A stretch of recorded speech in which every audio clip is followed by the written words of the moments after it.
Hello, everyone. Welcome to Fox 10 Talks Afternoon Edition. I'm Brian Webb, a reporter here at Fox 10, alongside my partner, executive producer Trenton Hooker. And for the first time, making his on camera debut with a camera and microphone, our director, Michael Obie. Michael is smart and funny, so Michael, you just chime in anytime you want. We'd like to get your take on Master things. of all things, He honestly. can do it all. That goes for YouTube viewers. If you have any questions along the way, we'll be here for the next half hour chatting it up. We always like to kind of start. This is like our second time, right? I believe so, yeah. Explaining how we're trying to do this a little differently. We're trying to pull back the curtain a little bit on how the news works, tell you why we do what we do, how we do what we do, to give you kind of a behind the scenes look. I was trying to think of a good analogy. I think I kind of came up with one. Like when I was a kid and you went to a restaurant, the kitchen's in the back and you never see it. But then remember how it became popular that the kitchen came out front and you got to see what the cooks and chefs and waiters were doing? That's what we're Yes, trying to do. Kind of, exactly. sort of, right? Really, we shouldn't have left the kitchen, honestly, but for some reason we're out front today. Exactly. Right. We thought it'd be fun to give people an idea because I think there's a lot of Yes. misconceptions about how we do what we do. But we want to get out to the fire Got right some away, breaking right? news, yeah. So out in Apache County, the Greer Fire is burning, and I know this afternoon it's grown pretty significantly where we're at. But Kenzie Beach is on the scene there. She's been there for the last 24 hours. So Kenzie, I mean, gosh, looking behind you right now, a lot of smoke in the area.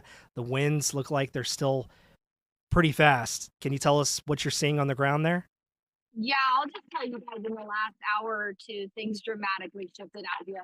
We got out here yesterday. We've been out here all morning. And I would say this early afternoon, the winds really picked up. I mean, a lot. But now in the last hour, this sky behind me that was blue was gray and filled with smoke. The base of the fire right here, and take a look at this. My The gosh. wind has completely shifted and the fire is pushing eastward. It grew a lot last night, both north and east. But this area here, this roadway behind me, anyone that lives in that neighborhood, they were on an evacuation warning. And in the last couple of minutes, they've been told to go.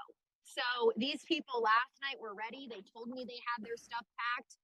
But now these people are evacuating. So we're also another thing, Highway 260 right here behind me has been closed off since yesterday, since the fire started. But this closure used to be about 2 miles west down the roadway, and now they're moving it more and more east as the fire grows east. I'm going to see if I can turn this around.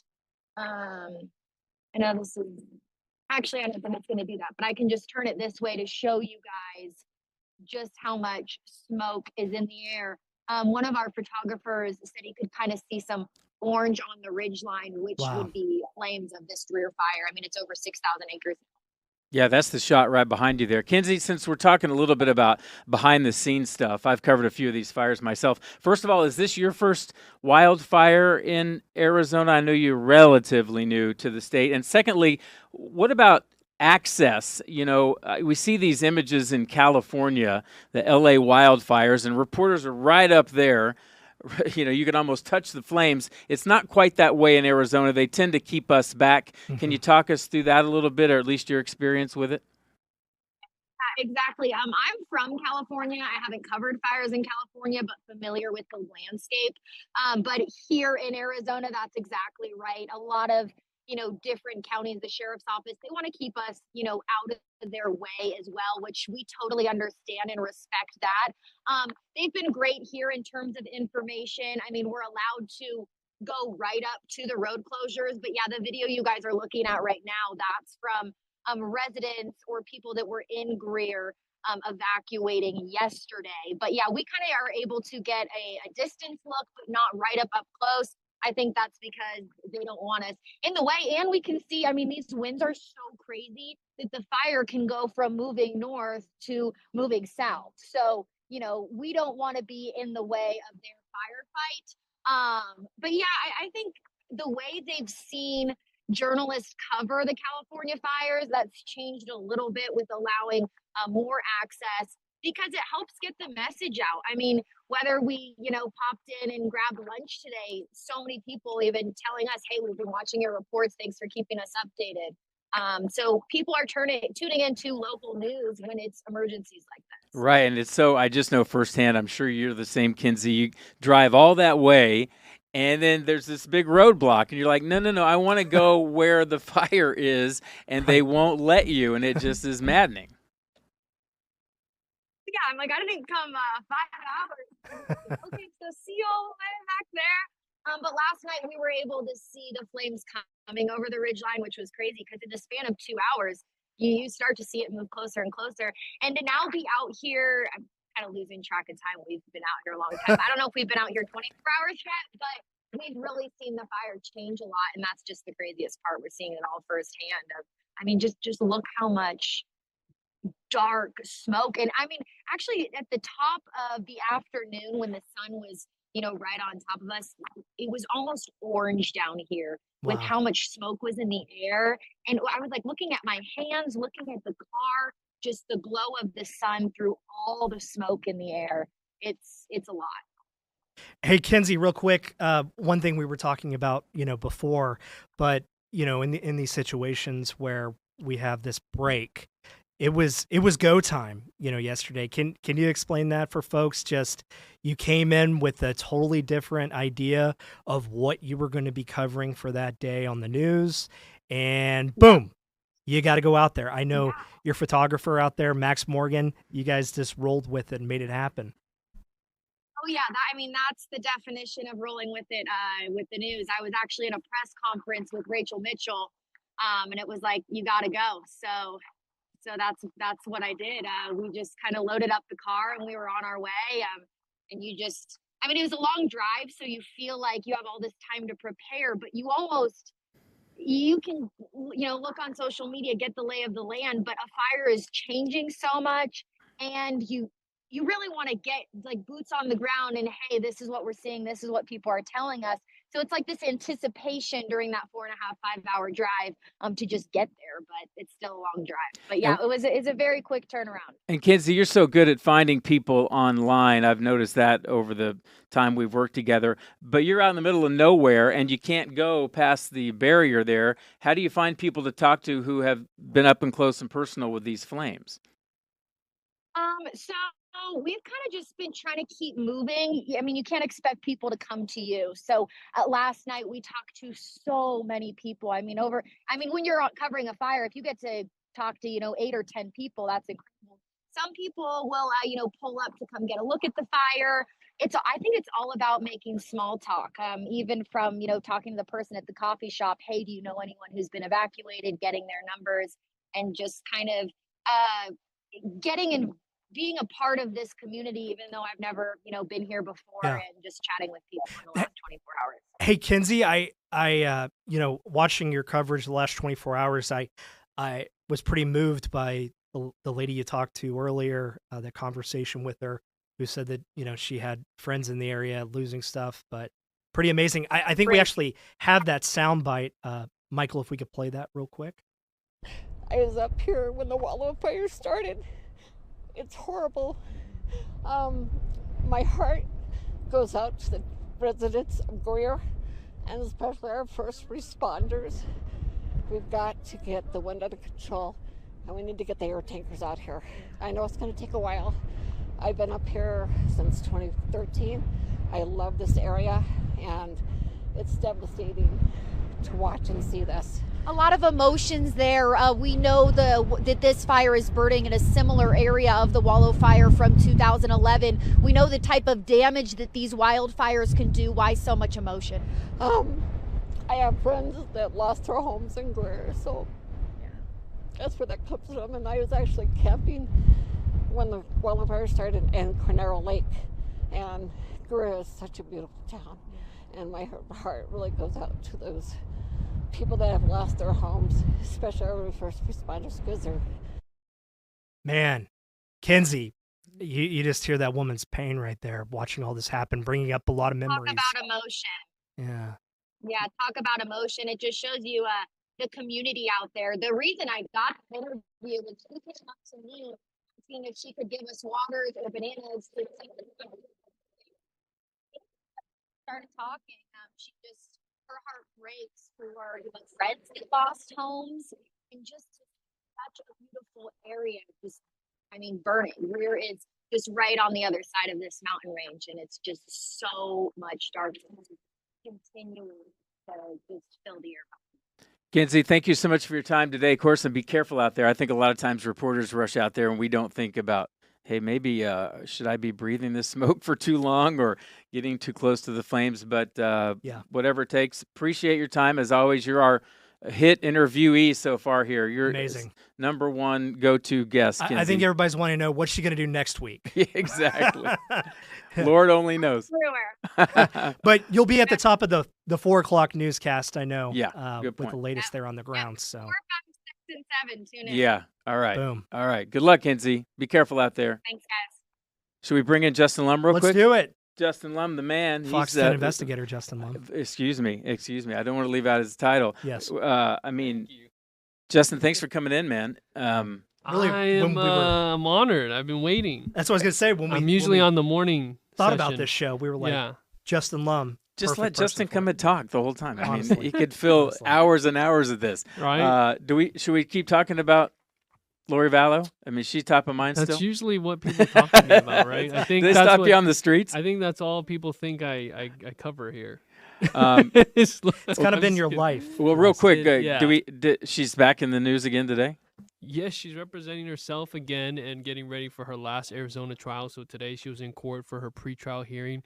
Very important to get, the housekeeping in order, what witnesses will be called, any other motions that need to be gone over. But she actually had a spat with the judge and asked him to recuse himself from the case for being biased against her. And she went off on how he has denied all her motions since she's been in Arizona, which is not true. He hasn't denied every motion, but she's also not a lawyer. So he told her, well, you can do a better job of filing motions with more legal basis and merit, and maybe I'd grant some of your motions. So it was very testy at the end of it, about a 30-minute hearing, and so we'll cover that update today at 5:30. Excellent. Yeah. Well, I know when we get back from the break, what Yeah. we want to get into is this has been a journey for you. Yeah. The last several Right. years. Yeah. We're going to go back to how it started and take people, how we got to Awesome. here. Did you ever think when you heard the words Lori Daybell, it would take over your life for the next You several see, years? I don't know if you see the white hairs.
Hey, welcome back, everybody. You're watching Fox 10 Talks. I'm Trenton Hooker.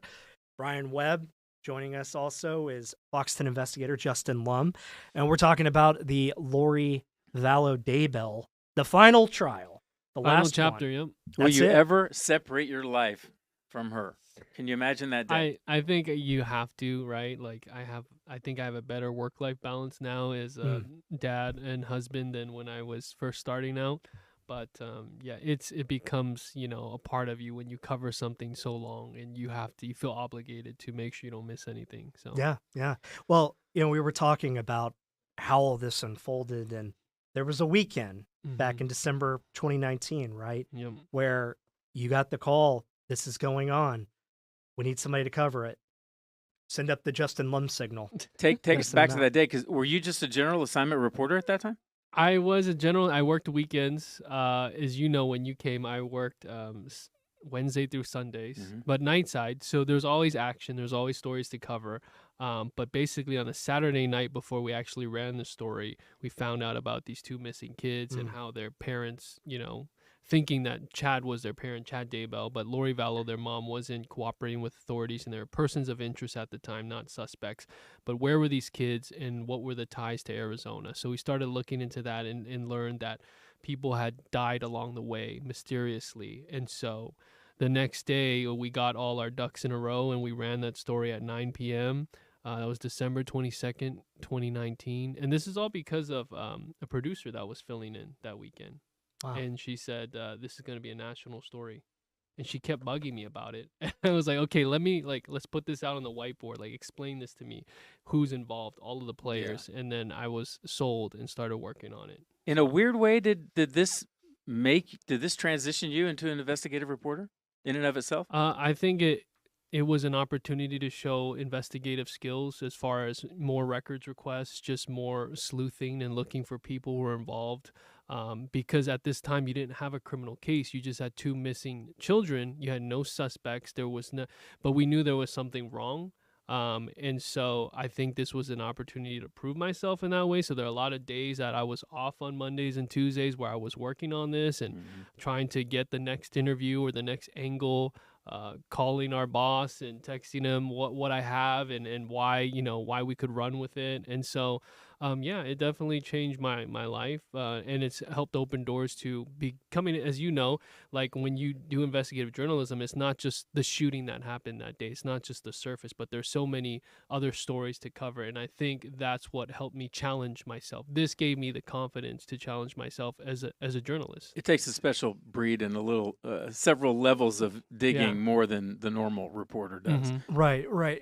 And I mean, the idea too of this case in particular of how complicated it is. Exactly. The ins and outs of it. I mean, can you walk us through that with trying to figure out, is this important enough for the viewer to know, but it is a piece of the puzzle, or do I just need to focus on these bigger things, push the other stuff aside, and really see what's there in the end? So right now you guys see like court video of Lori Vallow Daybell and her jumpsuit are in court, and you know that she's a convicted killer. But at the time as we were covering this, she was a normal mom who was originally from the East Valley, Chandler and Gilbert, had moved to Idaho into the small town, taking her kids with her, and all of a sudden her young kids go missing.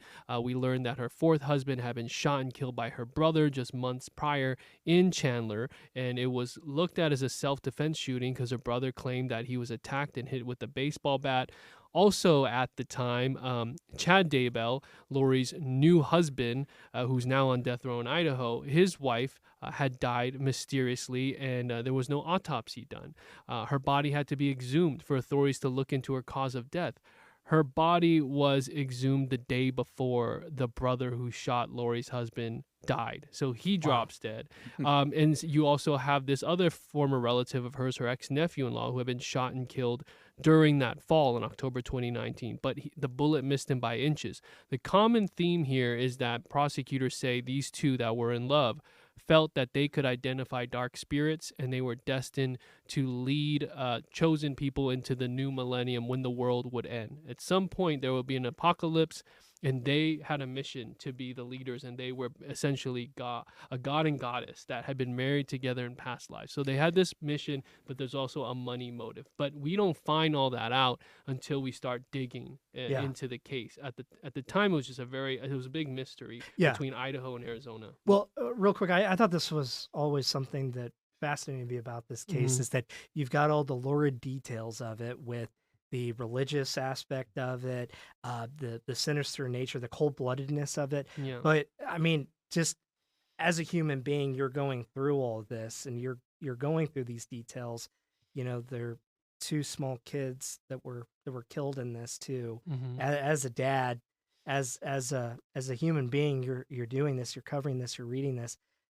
What's it like to go through all that and to kind of piece that together to kind of get to the human root of all of it? Well, I think the saga it's interesting because it coincides with like personal milestones in my life. Like at the time when I started covering this, like I wasn't a father yet, and then I became a father, and that was after the fact that JJ and Tylee had been found in Idaho. So I think becoming a dad, it changed me in ways. I think it made me a better, more compassionate journalist, and even sometimes just slow down and look at the big picture. And so that's helped me personally. But really, for the past 5 to 6 years of my life, I've been covering this, and it's just been it all seems like a blur. And there's a lot of people who have covered this, as you know, that aren't even in the business any longer. Yeah. So I felt like as long as I'm doing this job, I'm not gonna just like, oh well, she's convicted. I'm gonna stop. Real quick, I want to ask you just real quick, how do you balance covering someone like this fairly, but also you want access to her, you want to talk to her,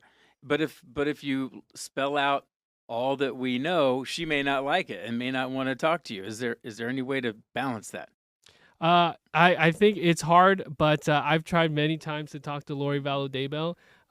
For obvious reasons, she may not want to interview with me because of the coverage from the beginning as we looked for answers. And now she's a convicted murderer, and I just saw her today, and it's just like any other time in court. But maybe there will be an opportunity. Who knows? Right, You know? Never say never. Yeah, you'll be on it. Thank you, Justin, for coming in. Thank you, guys. Appreciate it.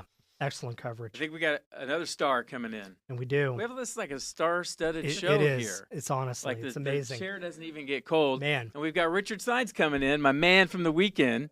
Hot chair. You know, every time when he does his little coming up in sports, I put on my best, which aren't very good dance moves, trying to trip Very him good up. dance moves. Trying to trip him up. Never misses a beat, this guy. Yes. Hey, can we give it up for Justin Lum? I know, he's, right? He's owned that story. I mean, For sure. that thing, he's done a great job with that, and it's been cool to see him, just completely dominate that story from day one. It was pretty cool stuff. Talk Tip to of us the about, spear. Yeah, for sure. Talk to us about what you're dominating now. Oh, man, we are pumped up. Yes, thank you, baby Jesus. The NFL schedule is finally going to get released. It's always a great time because people start to look at the schedule like, oh, that's a win. That's a lot. Oh, we're gonna win that one. And then, for me and my buddies, we have a boys trip where we plan a trip every year to go to we try to go to a different stadium in a place we've never been. And so as soon as the schedule comes out, we're like, okay, can we go to this game? Can we go to that game? And it's all predicated on the Cardinals bye week for me. So it's kind of interesting to see how that pans out. You got some Kansas City barbecue out of the deal, if I remember right. Oh, yeah, that was one of our first trips. Well, it was a trifecta. We went to Washington, Thursday Night Football, took the train to Baltimore for Sunday game. One of our buddies in our group couldn't go, so then we flew to Kansas City for the Monday night game. It was, and then this guy living the dream. We're walking out after that. And they set the record mortals. for the loudest game ever at Arrowhead, and the Royals were in a playing game to go to the playoffs in baseball. Oh my God! And people started, "Let's go Royals!" And I look at my buddy and I go, "We should stay for that." He goes, dude, if I don't get home, I'm gonna get divorced. I was like, "Oh yeah, he's married. Being single helps out." So yeah, exciting times for the Cardinals because we knew what their opponents were. Right? They send out the coming up the home and away games. We don't know when they're playing and whether they're prime time. And of course, a couple leaks come out. So far, we've had a couple leaks where Cardinals will host the Seahawks, a division opponent, on Thursday Night Football, and then be on Monday Night Football at Dallas for Week 9. Week 4 here at home, Thursday Night Football. Week 9 at Dallas. Those are the leaks. Of course, we'll get the official announcement. In just not too long, at 5 o'clock. Now, you're from Texas. Right. Yes. You're from Texas. Right. I'm originally from Texas, but missed out on this thing On called paper. On paper, called Buc-ees. Oh, Oh my goodness. Buc-ee's did a groundbreaking thing today out in the West Valley. Giant West Valley. So Excited. take it away, guys. What are people Yeah. in store for? Yeah, so this is out in Goodyear, my neck of the woods in West Valley. Buc-ee's is a Texas icon. So a guy had a dream after college that he was going to make the most amazing gas station rest stop experience. What a dream. Yeah, I have a unbelievable. dream. Texas A&M graduate, by the way.